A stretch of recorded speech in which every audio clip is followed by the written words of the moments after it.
নমস্কাৰ, মই কমল লোচন। আপোনালোকে সকলোৱে জানে এখন চিনেমাৰ কথা নাম হয়তো শুনিছে, হিমাংশু প্ৰসাদ দাসৰ পৰিচালনাৰে গৰু।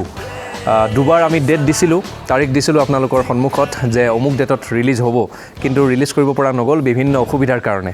তো এইবাৰ আমি মন মেলিছোঁ অহা 2021 চনৰ 23 জানুৱাৰী তাৰিখে আমি অসমৰ বিভিন্ন প্ৰান্তত প্ৰত্যেকটো অঞ্চলতে আমি মুক্তি দিয়াৰ সিদ্ধান্ত লৈছোঁ।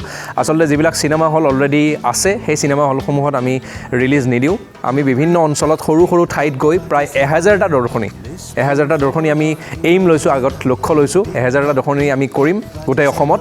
গতিকে এই দৰ্শনী তেতিয়াহে সম্ভৱ হৈ উঠিব যদি আপোনালোকে আমাক সহযোগিতা আগবঢ়ায়। আপোনালোকৰ সহযোগিতা অবিহনে আমি একো কৰিব নোৱাৰোঁ।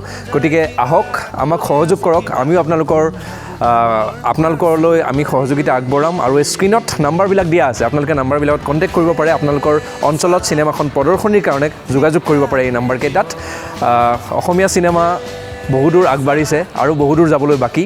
গতিকে বহুদূৰলৈ নিয়াৰ দায়িত্ব কিন্তু আপোনালোকৰে।